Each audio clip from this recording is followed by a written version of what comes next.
और रही बात संविधान की, तो आजाद भारत का सबसे पहला बलात्कारी कौन है? जरा गूगल कर लेना, तुम्हारे डॉक्टर BR अम्बेडकर।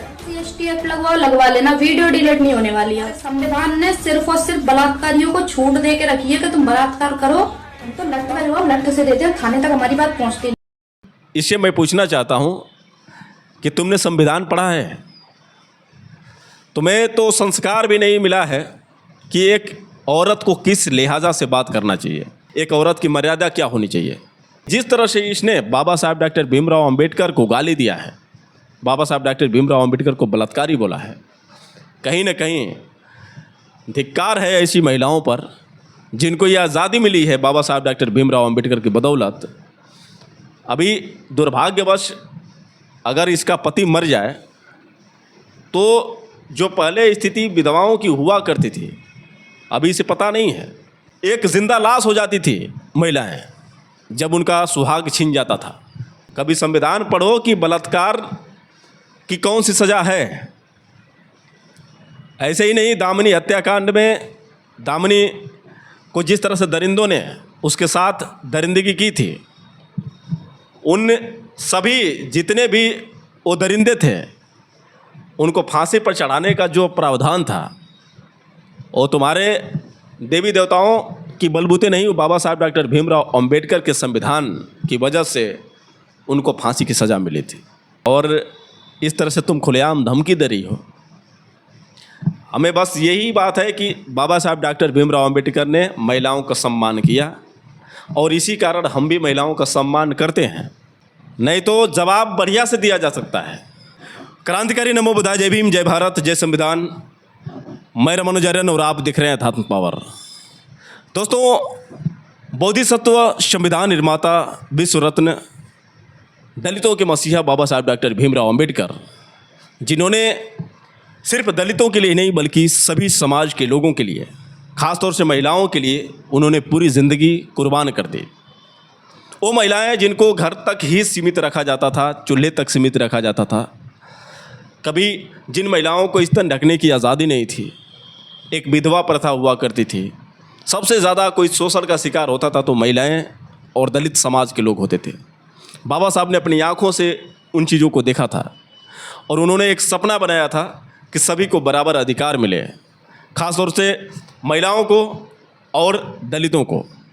दलितों की स्थिति ये इतिहास गवाह है कि कभी कमर में झाड़ू, गले में मटका हुआ करता था, जिनको तालाब में पानी पीने की आज़ादी नहीं थी, जो कभी एक जानवर से भी उनकी बदतर स्थिति हुआ करती थी। लेकिन बाबा साहब डॉक्टर भीमराव अंबेडकर ने जो अपनी आंखों से देखा था और खुद उनके साथ ये घटनाएं घटित हुई थी, उनको जिस तरह से पानी पीने की आज़ादी नहीं मिली, स्कूल में पढ़ने की आज़ादी नहीं मिली, जो सामाजिक भेदभाव उन्होंने अपनी नज़रों से देखा था, किन किन परिस्थितियों से बाबा साहब डॉक्टर भीमराव अंबेडकर ने अपनी पूरी पढ़ाई की और किन हालातों से अपनी ज़िंदगी को गुजारे, अपनी माता पिता को खोए, अपनी संतान को खोए, अपनी पत्नी को खोया। कुल मिलाकर देखा जाए तो बाबा साहब डॉक्टर भीमराव अंबेडकर इस पूरे देशवासियों के लिए पूरे अपनी ज़िंदगी को, अपनी पूरी खुशी समर्पित कर दी। चैन, नींद सब खत्म कर दिया उन्होंने। बस एक लक्ष्य था उनका कि भारत को समानता में पिरोना है, भारत में वो नियम लागू करना है जहाँ पर सभी लोग एक समान हों। ऐसा नहीं कि एक दुकान पर यदि कोई बड़ी कास्ट का जाता है तो उसे सम्मान दिया जाता हो और छोटी कास्ट का अगर व्यक्ति वहाँ पहुँचता है तो उसे धक्के मारकर भगा दिया जाता हो। एक तालाब में वो लोग पानी पी सकते हैं जो बड़े कुल के हैं और दलितों को पानी पीने न दिया जाए। कुत्ता बिल्ली पानी पी सकता है, लेकिन वहाँ पर दलितों की स्थिति वैसी जैसे कुत्ते बिल्ली से भी बदतर स्थिति। इन चीज़ों को देखने के बाद बाबा साहब डॉक्टर भीमराव अंबेडकर, उनकी आंखों में बस वही सपना कि मैं एक ऐसा भारत बनाऊं जहाँ पर सभी समाज के लोगों को एक बराबर का दर्जा मिले। और इसीलिए बाबा साहब डॉक्टर भीमराव अंबेडकर ने अमेरिका में, लंदन में जाकर अपनी पूरी पढ़ाई की। लगभग 32 डिग्री हासिल करने के बाद बाबा साहब डॉक्टर भीमराव अंबेडकर ने भारत का वो संविधान लिखा जिस संविधान के बलबूते आज दलित समाज की स्थिति यहाँ तक पहुँच गई। हमारे जैसे लोग जो कभी तालाब में पानी नहीं पी सकते थे, आज हमारे जैसे लोग डॉक्टर बन रहे हैं, वकील बन रहे हैं, पत्रकार बन रहे हैं, एसडीएम, डीएम, प्रधानमंत्री, उत्तर प्रदेश के मुख्यमंत्री जो 4 बार मुख्यमंत्री रही, बहन कुमारी मायावती, जीता जागता प्रमाण, वो महिलाएं जिन महिलाओं को स्कूल नहीं भेजा जा सकता था क्योंकि ऐसी व्यवस्था जो महिलाओं के अधिकार को पूरी तरह से तहस नहस कर चुकी थी। उन महापुरुषों का भी बहुत बड़ा योगदान, जैसे ज्योतिबा राव फुले, सावित्रीबाई फुले, जिन्होंने महिलाओं की अधिकार के लिए पूरी ज़िंदगी दांव पर लगा दी। लेकिन दुर्भाग्य देखिए कुछ ऐसी महिलाओं का जो इन एहसानों को भूल गई है। एक ऐसी महिला जिसका मैं नाम बता दूं आपको, राखी सिकरवार, जो राजस्थान की रहने वाली है, उदयपुर की रहने वाली है।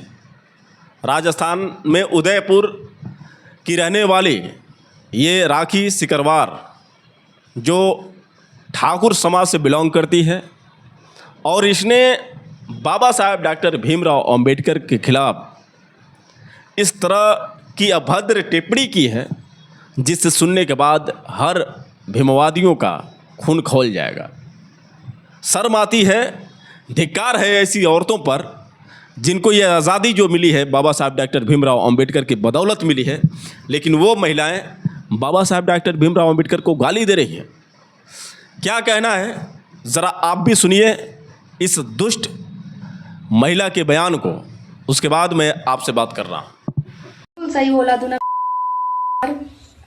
पहले तो अपनी वाणी को ना थोड़ा संभाल के बोला कर तू, क्योंकि जिस दिन तू मिल गया उस दिन बात में। और रही बात संविधान की, तो आजाद भारत का सबसे पहला बलात्कारी कौन है, जरा गूगल कर लेना, तुम्हारे डॉक्टर BR अम्बेडकर। ठीक है, SC ST एक्ट लगवा लेना, वीडियो डिलीट नहीं होने वाली है। तो जवान संभाल के बात किया करो। तुम्हारे संविधान ने सिर्फ और सिर्फ बलात्कारियों को छूट दे के रखी है कि तुम बलात्कार करो और तुम्हें बचाने का काम संविधान करेगा। और रही बात लट्ठ पढ़ने की, तो ठाकुर ब्राह्मणों में लट्ठ बहुत कम पड़ती है। हम तो लट्ठ का जवाब लट्ठ से देते हैं, थाने तक हमारी बात पहुंचती नहीं है। थाने में पेटीकोट उठाने की आदत तो तुम्हारी अम्मा बहनों की है। तुम अपनी लुगाइयों को थाने में पेटीकोट उठा के लेके जाते हो।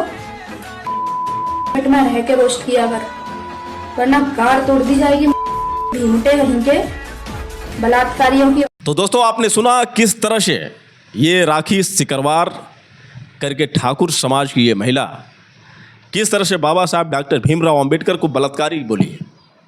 और इसने ये कहा है कि जो संविधान में ये छूट दी गई है और ये जो बलात्कारी लोग हैं इन्हीं के लोग हैं, किस तरह से अभद्र टिप्पणी इसने की है। लेकिन इससे मैं पूछना चाहता हूँ कि तुमने संविधान पढ़ा है? तुम्हें तो संस्कार भी नहीं मिला है कि एक औरत को किस लिहाजा से बात करना चाहिए, एक औरत की मर्यादा क्या होनी चाहिए। तो पहली बात यह कि तुम्हारे माता पिता ने वो संस्कार नहीं दिए हैं जो एक अच्छी औरत के अंदर होनी चाहिए। संस्कारहीन हो, चरित्रहीन हो। खुद मैं इसके जाकर सोशल अकाउंट पर देखा हूँ, इसके जो भी वीडियो आप देखेंगे तो अश्लील से ही भरे पड़े हैं। तो संस्कार नाम की तो कोई चीज़ है नहीं। लेकिन जिस तरह से इसने बाबा साहब डॉक्टर भीमराव अंबेडकर को गाली दिया है, बाबा साहब डॉक्टर भीमराव अंबेडकर को बलात्कारी बोला है, कहीं ना कहीं धिक्कार है ऐसी महिलाओं पर जिनको ये आज़ादी मिली है बाबा साहब डॉक्टर भीमराव अंबेडकर की बदौलत। अभी दुर्भाग्यवश अगर इसका पति मर जाए तो जो पहले स्थिति विधवाओं की हुआ करती थी, अभी इसे पता नहीं है कि एक जिंदा लाश हो जाती थी महिलाएं जब उनका सुहाग छिन जाता था। उनको किसी शुभ काम में जाने के लिए सोचना पड़ता था, क्योंकि अगर शुभ काम में किसी वजह से चली गई तो उसे इतना अपमानित होना पड़ता था, दोबारा शादी नहीं कर सकती थी, एक सफ़ेद वस्त्र में पूरी ज़िंदगी गुजारना पड़ता था। लेकिन बाबा साहब ने उस विधवा प्रथा को ख़त्म कर दिया। विधवा पुनर्विवाह का जो नियम उन्होंने लागू किया, बलात्कारियों की बात है, तो बलात्कारियों को जो छूट दिया है बाबा साहब डॉक्टर भीमराव अंबेडकर का संविधान ने नहीं दिया है। कभी संविधान पढ़ो कि बलात्कार की कौन सी सज़ा है।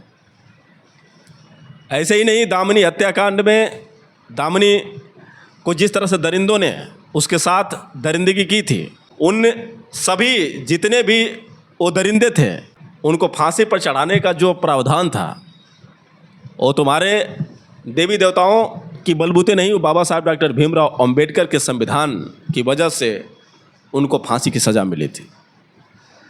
अगर उन बलात्कारियों को छोड़ दिया है तो बाबा साहब डॉक्टर भीमराव अंबेडकर के लोगों ने नहीं, और नहीं बाबा साहब डॉक्टर भीमराव अंबेडकर ने, बल्कि तुम्हारे ये कास्ट के लोग जो राज कर रहे हैं इन लोगों ने छोड़ दिया है। हाथरस जो कांड है उसमें जो बलात्कारी अभी भी खुलेआम घूम रहे होंगे, इसके बारे में पता करना कि उन बलात्कारियों को छूट किसने दिया है। बेवजह बातें करने से बढ़िया ये है कि चुप रहो और संविधान पर उंगली उठाने में थोड़ा हिचक रखा करो।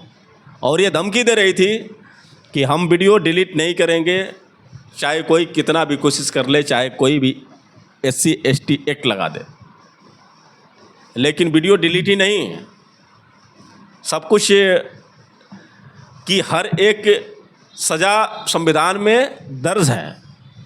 और जिस तरह से तुमने संविधान निर्माता को गाली दिया है और इस तरह से तुम खुलेआम धमकी दे रही हो, हमें बस यही बात है कि बाबा साहब डॉक्टर भीमराव अंबेडकर ने महिलाओं का सम्मान किया और इसी कारण हम भी महिलाओं का सम्मान करते हैं।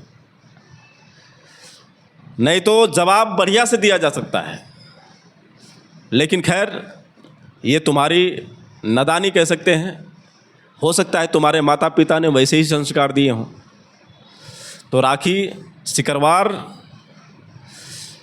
आप अपने इस तमीज़ को बदलने की कोशिश करिए, वरना महंगा पड़ जाएगा। इतिहास को पढ़िए, एक बार आप इतिहास को समझने की कोशिश कीजिए। अभी तक आपने मनुस्मृति पढ़ी है, कभी बाबा साहब के संघर्षों को, बाबा साहब के संविधान को एक बार पढ़िए, उसके बाद आपको पता चलेगा कि बलात्कारियों को छूट किसने दिया है। तो जो भी बातें करो सोच समझ कर किया करो। और महिलाएं जब कहती हैं, एक और महिला जिसने ये कहा था कि कभी हमारे जूते चप्पल साफ किया करते थे, आज वो हम पर राज करना चाहते हैं। तो जो महिलाएं उछल कर बोलती हैं ये सब, पहली बात ये है कि उनको ध्यान देना चाहिए कि आज जो तुम्हें आज़ादी मिली है वो किसकी बदौलत मिली है। बाबा साहब डॉक्टर भीमराव अंबेडकर अगर जो संविधान नहीं लिखे होते, महिलाओं को उतना अधिकार नहीं दिए होते, तो आज महिलाएं DM और वकील, डॉक्टर, प्रधानमंत्री, मुख्यमंत्री नहीं बनती। लेकिन दुर्भाग्य देखिए। तो कहने का मतलब यह है कि कोई भी टिप्पणी करने से पहले सोचिए और ऐसे मत कहिए कि कोई क्या कर लेगा। तो इज़्ज़त हम आपकी करते हैं, आप लाख भी गलती करें, लेकिन आप महिला हैं, महिलाओं का सम्मान हमारी नज़रों में पहले होता है। और हर एक बहन बेटी हमारी बहन बेटी की तरह है। गलती तुम्हारी नहीं है, गलती तुम्हारे संस्कारों की है। अगर तुम्हें संस्कार मिले होते तो शायद इस तरह से बात नहीं करती। लेकिन दुर्भाग्य कि तुम्हारे माता पिता ने न समझा बाबा साहब डॉक्टर भीमराव अंबेडकर को, न तुम्हारे इतिहास को उन्होंने जाना, और इसीलिए तुम्हारे अंदर जो कचरा भरा हुआ है उसे निकालने की कोशिश करो। और नहीं समझ में आए तो कभी हमसे भी संपर्क करो, हमें अच्छी तरह से पता है कि महिलाओं का कचरा कैसे निकालना है। तो दोस्तों, आप लोग देखें इस लड़की के जो बयान थे, आप लोगों की क्या राय है आप लोग कमेंट करके बताएं। और हो सके तो इस वीडियो को ज़्यादा से ज़्यादा शेयर करें ताकि ये वीडियो राखी सिकरवार के पास पहुँचे और उसे समझ में आए कि बाबा साहब डॉक्टर भीमराव अंबेडकर क्या थे। फिर मिलेंगे अगले वीडियो के साथ, तब तक के लिए क्रांतिकारी नमो बुधाय। जय भीम।